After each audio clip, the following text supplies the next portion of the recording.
el mensaje que no confunde. Amén, hermanos. Decir 38 años es fácil, pero es toda una vida. Y el motivo por el cual estamos acá reunidos es para agradecer a Dios por su fidelidad. En medio de la adversidad, en medio de los momentos difíciles, Dios ha mostrado su misericordia a esta congregación, a este país, reconciliando a los hombres con Dios. Hace algunos días, una hermana me comentaba que su pariente, muy afín a la religión tradicional, se sentía muy frustrado, muy triste. Y de repente encendió la radio y comenzó a buscar algo en el dial. Y en ese justo momento se estaba transmitiendo una predicación de la palabra. A partir de ese momento, esta persona escuchó la predicación, no sabía quiénes eran, no sabía de qué iglesia eran. Pero lo que le quiero decir es que el Señor tocó la vida de esa persona y ahí recibió a Cristo en su casa. Estaba escuchando un mensaje de la iglesia, hermanos. Estaba escuchando un mensaje de acá de la congregación. Y eso es bueno. Entonces tal vez nosotros no sabemos el alcance que tienen los medios, pero la palabra de Dios no vuelve vacía. Amén, hermanos. Aprovecho también para saludar a los oyentes de Plenitud Radio. Es la emisora que transmite a Misión Cristiana Elim en Santa Ana, en la ciudad de Santa Ana, Aguachapán y Sonsonate, que también están enlazados a esta transmisión. Vamos a orar, hermanos, vamos a pedirle a Dios que sea el quien nos entregue su palabra. Oremos a Él. Padre que estás en los cielos, Señor, nos llena de mucho regocijo saber que Tú estás en medio nuestro. Y queremos, Señor, honrar Tu fidelidad, Tu misericordia, sabiendo que todas las cosas son posibles para Ti. Señor, presentamos nuestra vida con acción de gracias. Presentamos, Señor, nuestra adoración a Ti, sabiendo que Tú, Señor, eres digno de recibir toda gloria. Queremos agradecerte por la vida de cada socio, de cada socia que sostiene este ministerio radial. Gracias por la vida de cada uno de los hermanos y hermanas que trabajan, laboran detrás de un micrófono, en labores administrativas, labores técnicas, Señor. Gracias por la vida de cada uno de ellos. En esta hora yo quiero pedirte que Tú tengas misericordia y nos ayudes, Señor, a seguir adelante como hasta el día de ahora. Bendice a Tu pueblo. Bendice, Señor amado, a todos aquellos que se hacen participantes de este esfuerzo. Ahora que vamos a abrir Tu palabra, queremos suplicarte, Señor, que Tú nos abras el entendimiento, que Tu Espíritu Santo pueda hacer lo que nosotros no podemos. Señor, solo Tú puedes cambiar las vidas, solo Tú puedes renovar, solo Tú puedes transformar. Así que, Señor, auxílianos, danos de Tu Espíritu y así, Señor, Tu palabra pueda caer en buena tierra, llevando el fruto por el cual Tú le entregas. Todo esto, Señor, lo rogamos y lo suplicamos en el nombre de Jesús. Amén y amén. Dicen amén, hermanos. Amén. Vamos a abrir la Biblia en el Evangelio de Lucas. Evangelio de Lucas, capítulo número 9. Y vamos a leer a partir del versículo 51 en adelante. Si lo tienen, dicen amén, hermanos. Usted puede compartir la lectura de la palabra con alguna persona que usted vea que no tenga un ejemplar de la Biblia. Evangelio de Lucas, capítulo 9, versículo 51, nos dice la palabra del Señor. Cuando se cumplió el tiempo en que Él había de ser recibido arriba, afirmó su rostro para ir a Jerusalén y envió mensajeros delante de Él, los cuales fueron y entraron en una aldea de los samaritanos para hacerle preparativos, mas no le recibieron, porque su aspecto era como de ir a Jerusalén. Viendo esto, sus discípulos Jacobo y Juan dijeron: Señor, ¿quieres que mandemos que descienda fuego del cielo como hizo Elías y los consuma? Entonces, volviéndose él, los reprendió diciendo: vosotros no sabéis de qué espíritu sois, porque el Hijo del Hombre no ha venido para perder las almas de los hombres, sino para salvarlas. Y se fueron a otra aldea. Amén. Hasta ahí dejamos la lectura, hermanos. Tengan la bondad de tomar sus asientos, por favor.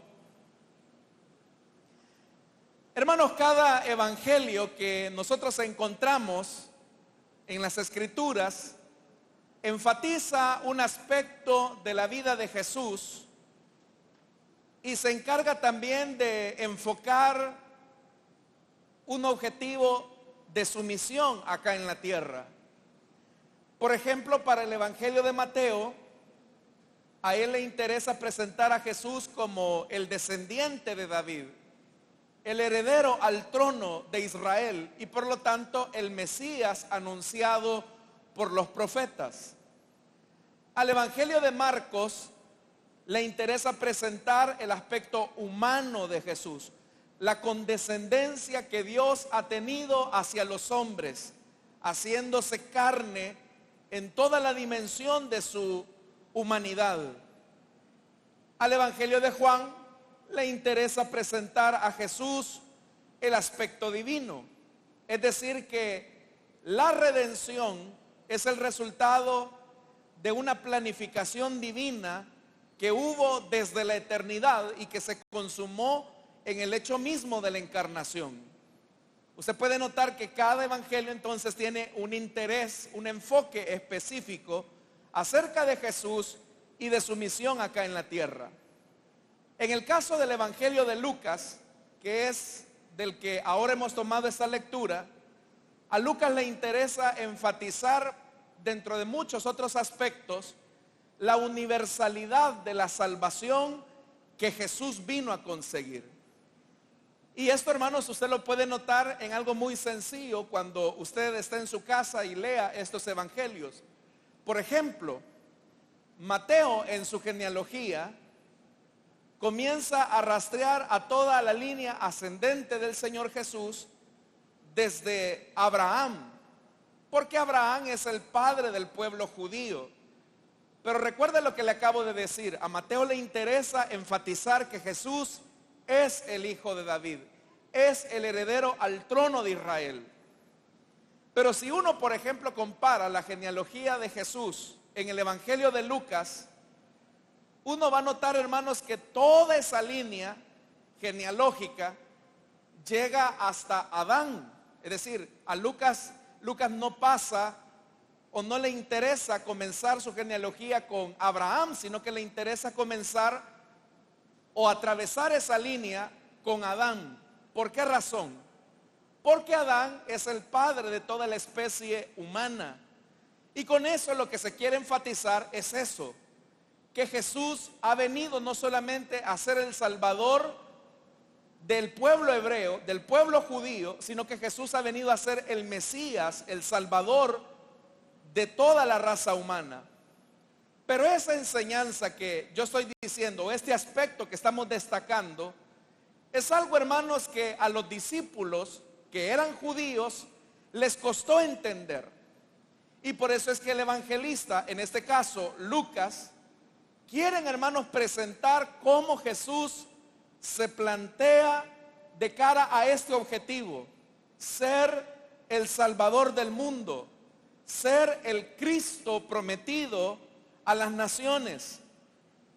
Y ahora, hermanos, que acabamos de leer este capítulo 9, a partir de este versículo se produce un rompimiento en el Evangelio de Lucas, donde se ve al Señor que está decidido a cumplir su tarea redentora. Por eso es que dice el versículo 51 con el que comenzamos la lectura: Cuando se cumplió el tiempo en que él había de ser recibido arriba, afirmó su rostro para ir a Jerusalén. Para Lucas, el éxito de la redención se completaba con la resurrección de Cristo. Por eso es que dice, cuando se cumplió el tiempo en que él había de ser recibido arriba, con lo que está hablando precisamente de ese acto glorioso de resurrección. Pero dice ese versículo 51 que él afirmó su rostro. Otra traducción de la Biblia dice que Jesús endureció su rostro para ir a Jerusalén. Pero ¿qué era lo que le esperaba a Jesús en Jerusalén? Lo que a Jesús le esperaba en Jerusalén era la muerte, el desprecio, el vituperio, la crucifixión misma. No era que Jesús iba a recibir el trono de Israel, el trono de David. Lo que le esperaba en Jerusalén no era el reconocimiento de la gente, no era el aplauso de las mayorías. Lo que a Jesús le esperaba en Jerusalén eran los clavos, el madero, la corona de espinas, la traición de uno de sus más cercanos, el abandono de aquellos que habían sido su círculo más íntimo. Eso le esperaba a Jesús en Jerusalén y él lo sabía. Por eso dice el Evangelio de Lucas que él endureció el rostro, porque él sabía que el precio de la glorificación implicaba un camino de sufrimiento. Eso a nosotros ya nos deja una importante lección, amados hermanos. Porque cuando Dios va a manifestar su poder, su gloria, tiene que prepararnos para que nosotros podamos tener el carácter de recibir aquello que nosotros también anhelamos o deseamos. Los discípulos iban a Jerusalén conscientes de la amenaza que ahí les esperaba. Pero lamentablemente los discípulos están pensando que a pesar del sufrimiento que podría discernirse o anticiparse en Jerusalén, era algo necesario para coronar finalmente la victoria del reino del Cristo. Pero los discípulos están pensando solamente en una salvación para judíos. Y aparece algo interesante acá en el versículo 52. Como Jesús tiene que ir a Jerusalén, recordemos que él está en Galilea, en la parte norte de Israel. Dice el versículo 52, envió mensajeros delante de él, los cuales fueron y entraron en una aldea de los samaritanos para hacerle los preparativos. Esto, hermanos, que para nosotros no tiene mucha importancia, en realidad destaca un valor importante de la misión y la tarea del Cristo. Porque ya lo dijimos, el interés del Evangelio de Lucas es demostrar que Cristo, que Jesús como Salvador, como Mesías anunciado, no era un Mesías solamente para los judíos, sino que era un Mesías para judíos, para gentiles, y eso incluía a los samaritanos. Por esa razón es que Jesús envía a unos mensajeros para que le preparen alojamiento, en tanto que él hace una estadía pequeña en Samaria. Pero usted sabe que judíos y samaritanos no se llevaban, y por eso es que Jesús ahora tiene que enseñarle a sus discípulos que el carácter inclusivo del Evangelio, el carácter inclusivo de misericordia, es la primera lección que les va a enseñar. La salvación no es solamente para el pueblo hebreo, sino que es una salvación para gentiles, y eso incluía a los samaritanos. Por eso es que el Señor hace eso. ¿Cuál era la norma en esta época? Si un judío de Galilea tenía que ir a Jerusalén, subir a Jerusalén, lo que los judíos hacían era cruzar, hermanos, la parte oriental del río Jordán recorriendo las zonas de Perea y evitaban cruzarse por Samaria, porque los judíos consideraban a los samaritanos como gente inmunda, gente despreciable, y por eso es que evitaban cruzarse por el territorio samaritano. Pero vea que ahora Jesús está enviando a mensajeros para que le preparen alojamiento al Cristo y le reciban ahí. Es decir, Jesús está haciendo lo opuesto que hacían los judíos en su época. Si un judío incluso tenía la necesidad de atravesar Samaria, esos judíos llevaban su propia comida, llevaban sus propios utensilios, porque no querían tocar nada de los samaritanos, porque los veían como seres despreciables, judíos de segunda categoría, casi que gentiles. ¿Pero a qué se debe esa animosidad entre judíos y samaritanos? Para entender el conflicto, hermanos, que había entre judíos y samaritanos, es importante irnos al Antiguo Testamento. Cuando se produce la división del reino de Israel entre el norte y el sur, usted sabe que cada uno de esos reinos comenzó a seguir su propio proyecto político. Y el reino del norte, a fin de abrir las fronteras del territorio, comenzó a establecer pactos comerciales, militares con otras naciones. Pero esos pactos incluían, hermanos, la adopción de políticas religiosas que incluían la idolatría dentro del territorio israelita. Y eso nosotros lo vemos tan claramente durante la monarquía del rey Acab. El Señor obviamente se encendió contra Israel. Él supo que la idolatría que ellos habían arrastrado al territorio era el germen del deterioro de la sociedad.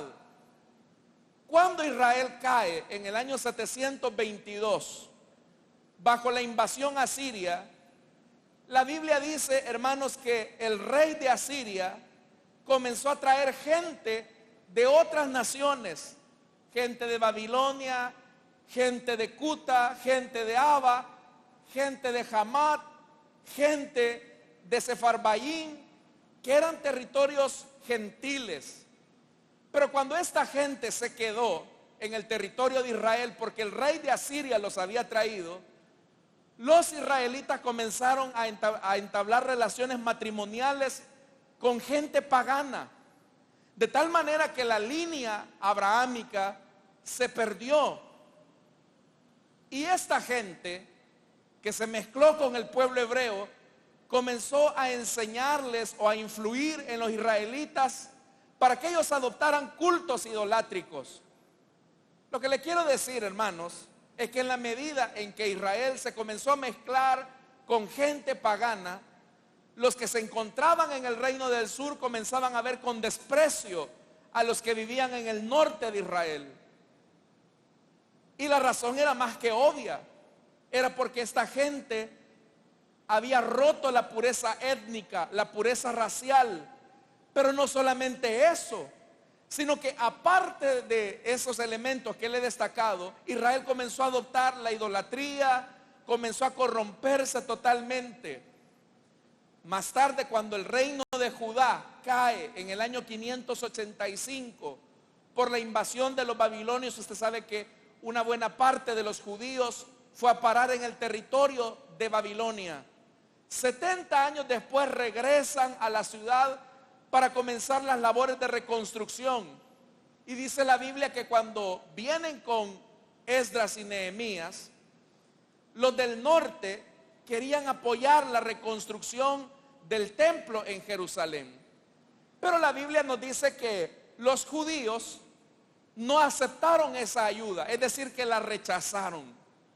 Eso, hermanos, incrementó todavía más el desprecio que se tenían judíos y samaritanos. Cuando los samaritanos se vieron despreciados por los judíos, ellos entonces tomaron la adopción de levantar un templo en el monte Gerizim. Y en el monte Gerizim, hermanos, establecieron su lugar de adoración, su lugar de centro espiritual. Pero los judíos, cuando se dieron cuenta de eso, subieron a las partes norte de Israel y destruyeron ese templo. Eso todavía incrementó más la animosidad que existía entre judíos y samaritanos. Y ya en la época de Jesús, si usted ha leído el Evangelio de Juan, en el capítulo 4, donde se menciona el diálogo entre la mujer samaritana y Jesús, uno de los temas controversiales que la mujer samaritana le toca al Señor es: ¿y a dónde se debe de adorar? Porque ustedes los judíos dicen que hay que adorar en Jerusalén, pero nosotros decimos que se debe de adorar a Dios acá en el monte Gerizim. Y el Señor Jesús le tiene que decir a la mujer: mira, mujer, ustedes adoran lo que no conocen. Pero ciertamente viene la hora, y la hora ha llegado, en que el Padre se agradará de la adoración de aquellos que lo hacen en espíritu y en verdad. Eso es lo que Jesús le estaba diciendo a la mujer samaritana. Pero esa rivalidad entre judíos y samaritanos seguía todavía vigente en el ministerio del Señor. Ahora que Jesús les está diciendo a sus discípulos: es necesario pasar por Samaria, adelántense, que nos preparen alojamiento. Vea lo que dice el versículo 53. Mas no le recibieron, porque su aspecto era como de ir a Jerusalén. Los samaritanos no tienen problema con Jesús, no tienen problema con sus discípulos. Lo que los samaritanos no quieren es que Jesús vaya a Jerusalén, es que Jesús continúe su ruta a Jerusalén. Si los discípulos o estos mensajeros le hubiesen dicho que el maestro se iba a quedar solo en Samaria, los samaritanos lo hubieran recibido complacidos. Pero el elemento que generó la discordia fue: el maestro se va a quedar, se va a alojar en Samaria, pero posteriormente va a continuar su ruta hacia Jerusalén. Y eso no le gustó. No le gustó a los samaritanos. Pero el desprecio que le hicieron al Señor, de alguna forma, provocó la molestia, la ira, el celo patriótico de dos de sus discípulos. Y dice el verso 54: viendo esto sus discípulos, Jacobo y Juan dijeron: Señor, ¿quieres que mandemos que descienda fuego del cielo como hizo Elías y los consuma? Aquellos se sintieron indignados. Jacobo y Juan expresaron su molestia. ¿Cómo es que estos samaritanos, sucios samaritanos, se atreven a despreciarte a ti? Por eso es que nosotros, pudieron haber dicho ellos, no éramos de la idea de pasar por Samaria. Pero vienen ellos y tienen una fe que es una fe agresiva, es una fe de castigo. Maestro, ¿quieres que oremos? ¿Quieres que mandemos que descienda fuego del cielo como hizo Elías y que los consuma a todos? Esto que ellos están diciendo bien identifica el calificativo que Jesús les puso en el Evangelio de Marcos a esos dos discípulos. Porque estos dos discípulos Jesús los conoce como los hijos del trueno. Jacobo y Juan tenían un temperamento explosivo. Por eso es que Jesús los conoce a ellos como hijos del trueno. Pero ahora, hermanos, haciendo alusión a ese sobrenombre, estos dos discípulos están diciendo: Jesús, ellos te han despreciado. ¿Por qué no nos mandas para que descienda fuego del cielo, así como hizo Elías, que en época del rey Ocosías envió guardias militares hacia el profeta, y Elías ordenó que descendiera fuego del cielo y consumió a los soldados de Ocosías. ¿Por qué no nos das a nosotros esa autoridad de castigarlos y consumir a estos samaritanos sucios? No era que estos discípulos tuvieran una gran fe, porque para hacer descender fuego del cielo hay un elemento sobrenatural que debe de respaldar esa acción, como ocurrió en el caso de Elías. No es la gloria de Dios lo que está motivando a estos hombres a enjuiciar de esta forma a los samaritanos. Lo que los está motivando es su celo nacionalista. Ellos están mezclando sus sentimientos personales y creen que esos sentimientos personales van a manejar el poder de Dios. Creen que esos sentimientos religiosos van a lograr que un juicio implacable finalmente se deshaga de esa gente tan inmunda como lo eran los samaritanos. Hoy en día, nosotros también, hermanos, podemos confundir las cosas. Podemos pensar que estamos defendiendo la causa del evangelio, defendiendo el honor de Dios, y en realidad lo que estamos defendiendo son nuestras preferencias personales, son nuestros sentimientos egoístas. Recuerdo en una ocasión a un amado hermano que él tenía una hija, estaba en su periodo de adolescencia, a punto de entrar a la juventud, y había un hermano de la iglesia que la andaba pretendiendo. Pero este hermano que la andaba pretendiendo la hija de este otro hermano, había tenido un pasado no tan bonito. En realidad, hermanos, nuestro pasado antes de venir a Cristo no es bonito, no es para nada bonito. Por eso es que el Señor nos trajo con lazos de amor y misericordia su evangelio, ¿verdad, hermanos? Amén. Ese fue el caso de este hermano. Bueno, el Señor lo había cambiado, lo había transformado, pero este hermano andaba pretendiendo a esta joven. Y el papá de esta muchacha se dio cuenta. Cuando se dio cuenta, mandó a llamar al otro hermano y le dijo: mira, fulano, me he dado cuenta que estás pretendiendo a mi hija, y parece ser que tú también le agradas a mi hija, pero yo te conozco, yo sé lo que fue tu pasado, así que te voy a pedir un favor, te pido que te alejes de mi hija, porque no es lo que yo quiero para ella. Hasta ahí todo bien. Siempre un padre va a querer lo mejor para su hijo, lo mejor para su hija.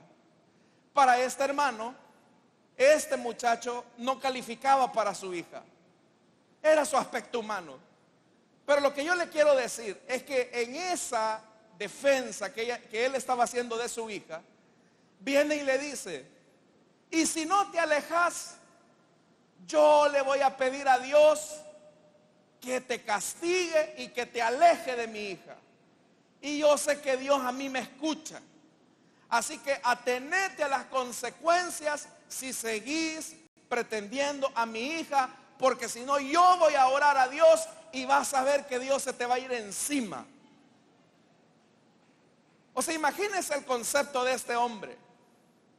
Él pensaba que Dios está a favor de los sentimientos que como padre legítimamente tenía hacia su hija, porque él consideraba que este otro hermano no era el que su hija se merecía.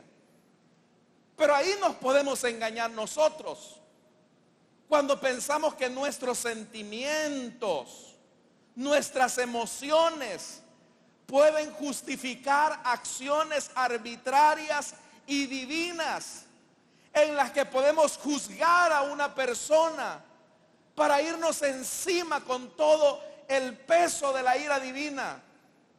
¿Cuántas veces, hermanos, personas no caen en desgracia?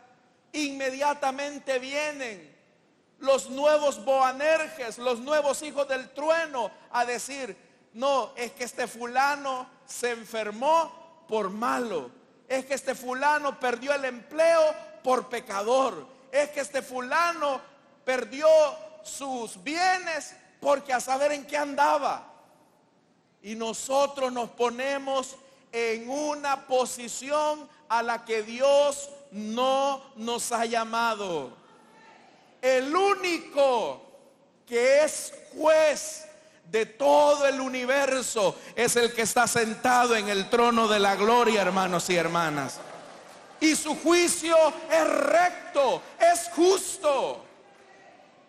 Pero estos discípulos quieren aprovechar la ocasión y decir: maestro, nosotros vamos a defender tu causa, nosotros vamos a defender tu honor, así que mándanos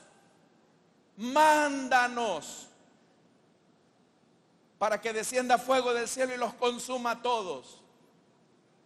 Ellos tienen fe en la ira divina, pero no tienen fe en la compasión y en la misericordia que Jesús vino a demostrar a este mundo.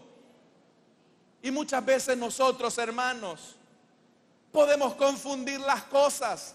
Por eso es que dice la Biblia, vea, versículo 55, entonces volviéndose él, ¿qué va a decir Jesús? Les va a decir: muchachos, felicidades, por fin alguien defiende mi honor, por fin alguien defiende mi causa. Vea lo que dice Jesús. Entonces volviéndose él, lo reprendió. Y lo reprendió diciendo: vosotros no sabéis de qué espíritu sois. ¿Cuál era el espíritu por el cual Jesús viajaba de Galilea, tenía que pasar Samaria hasta llegar a Jerusalén? ¿Qué era lo que motivaba a Jesús a hacer ese viaje? Yo se lo dije al principio. Jesús sabía que en Jerusalén le iba a esperar la hostilidad del clero judío. Jesús sabía que en Jerusalén le esperaba el abucheo de las mayorías. Jesús sabía que lo que le esperaba en Jerusalén era la cruz, era la corona de espinas, era el látigo sobre su espalda. Jesús lo sabía. Pero ¿por qué Jesús está yendo a Jerusalén? Jesús está yendo a Jerusalén porque su espíritu era demostrar amor por una humanidad que le había dado la espalda. Jesús iba a ir a Jerusalén a derramar su sangre preciosa por un pueblo que no lo merecía. Jesús iba a ir a Jerusalén a morir por cada uno de nosotros, hermanos y hermanas. Eso motivaba a Jesús a ir a Jerusalén. Pero ese espíritu no era el que tenían los discípulos. El espíritu que había en el corazón de los discípulos era el espíritu de venganza, era el espíritu del desquite. Hoy nos vamos a deshacer de esta gente inmunda. Hoy nos vamos a deshacer de estos samaritanos sucios y malolientes. Pero Jesús, hermanos, está demostrando un alto nivel de compasión y misericordia aún con aquellos que le están cerrando la puerta. Muchas veces nosotros, ante el anuncio de la palabra del Señor, ante la predicación de la palabra, seguramente vamos a recibir el desprecio, el vituperio, el rechazo de la gente. Pero cuando eso ocurre, puede existir en nosotros la tentación de decir: este se va a ir directito al infierno. Ya vas a ir a arder allá en el infierno. Y pareciera ser como que nos gozamos de ese tipo de actitudes hacia las personas que rechazan el evangelio. Pero hermanos, cuando Jesús llegó a Jerusalén, la Biblia dice que Jesús tuvo compasión de Jerusalén Y dice la Escritura que Jesús dijo: Jerusalén, Jerusalén, que matas a los profetas y a los que te son enviados, tú los apedreas. ¿Cuántas veces no quise arrullarte como la gallina arrulla a sus polluelos y no quisiste? Pero vea la actitud compasiva, la actitud amorosa con la que Jesús está demostrando su misión. Hermanos, si a nosotros nos preguntaran: ¿y en qué se caracteriza un cristiano? En su celo, como era en el caso de estos judíos, como era en el caso de estos discípulos. Cuando Jesús dijo: en esto conocerá el mundo que ustedes son mis discípulos. ¿Cuál era la característica, hermanos, que nos identificaba con el Maestro? Que tuviéramos una Biblia grande, que tuviéramos un privilegio encumbrado en la iglesia, que tuviéramos tantos años de estar acá. No, hermanos, lo que define a un verdadero discípulo de Jesús, Él lo dijo, es el amor. Es que nos amemos los unos a los otros. Eso define al cristiano. El amor. El amor. A usted en la colonia, ¿cómo lo conocen? ¿Lo conocen a usted por una persona que ama aún a ese huelepega que se queda ahí en la esquina? A usted lo conocen en su lugar de trabajo porque tiene tolerancia aún con aquellos que son contrarios a su fe.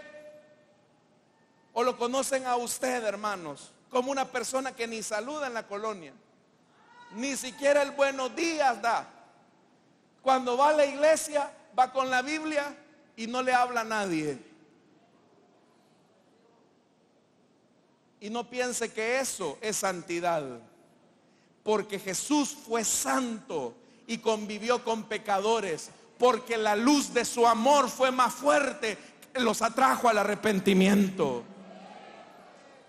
¿Por qué nos cuesta a nosotros tener la compasión de Jesús?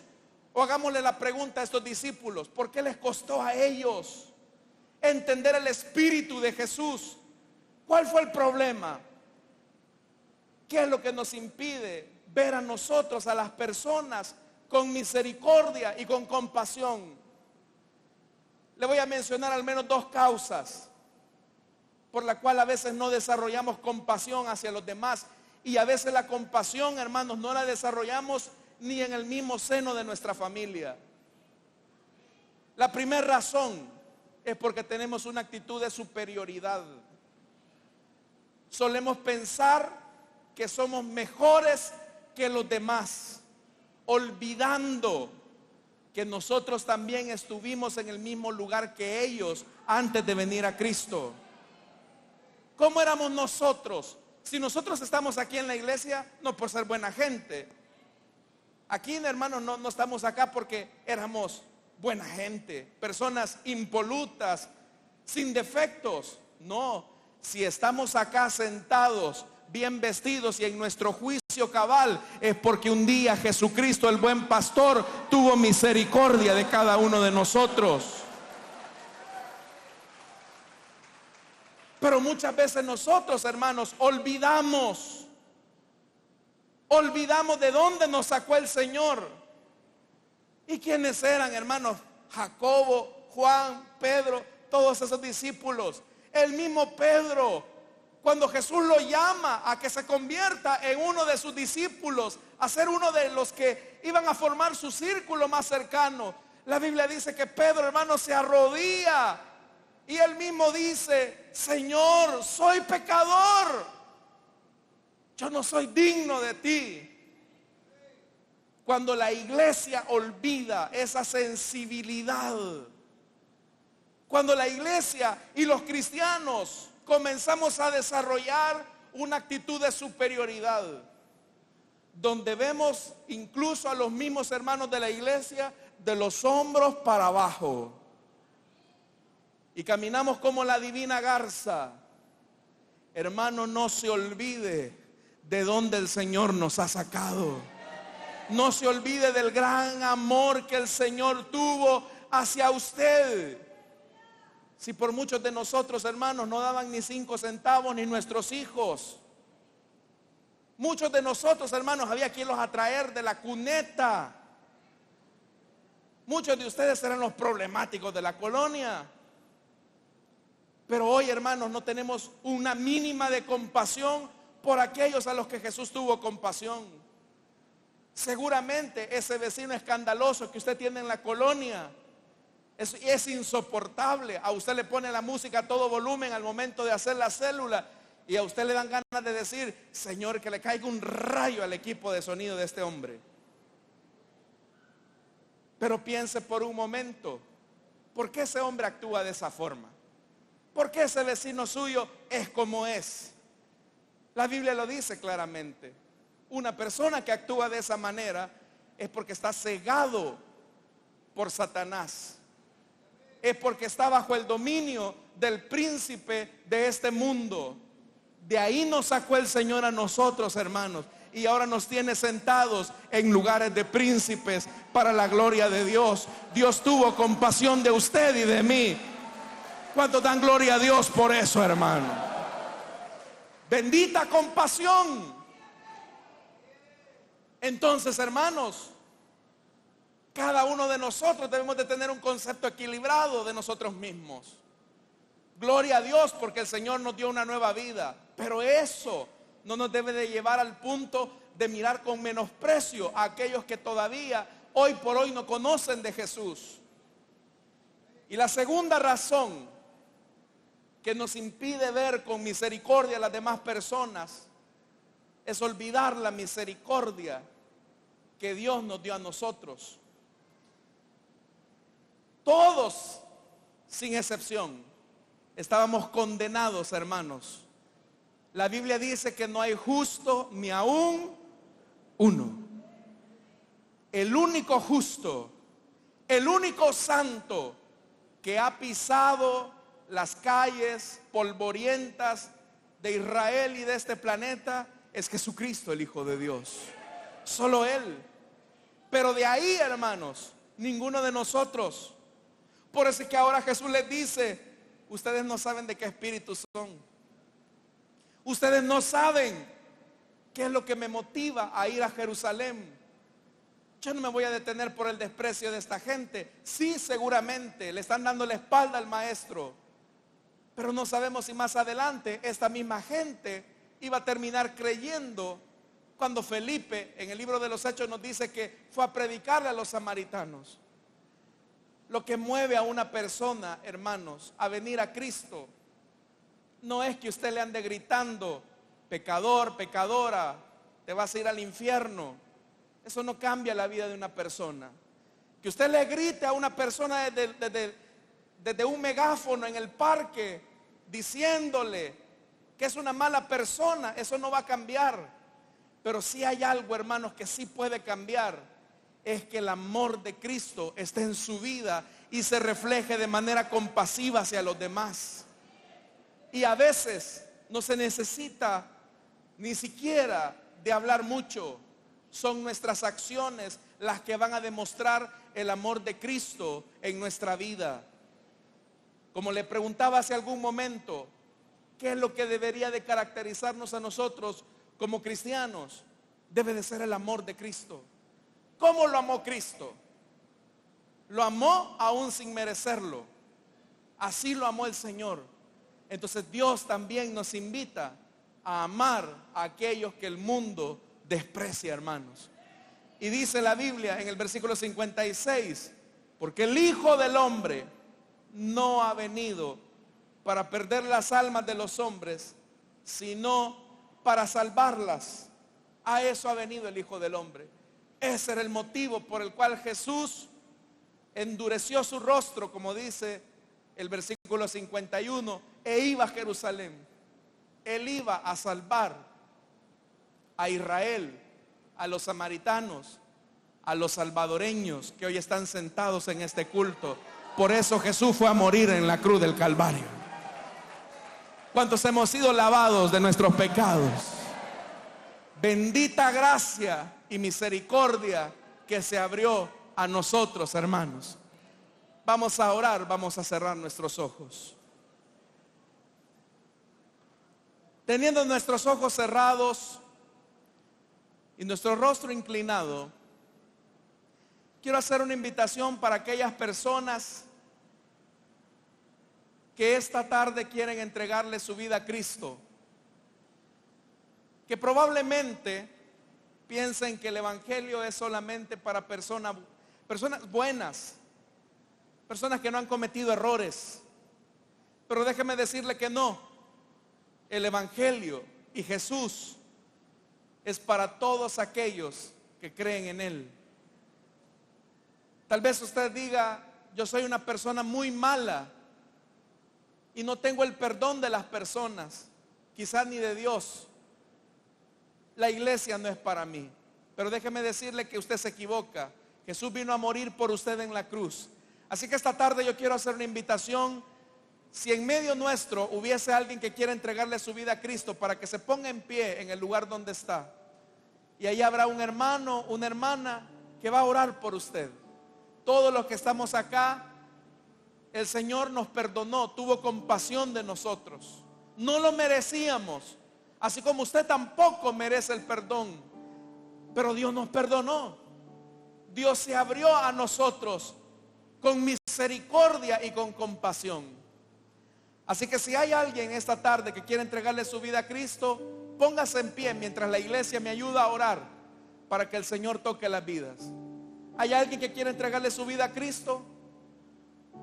¿Hay alguien que quiera reconciliarse esta tarde?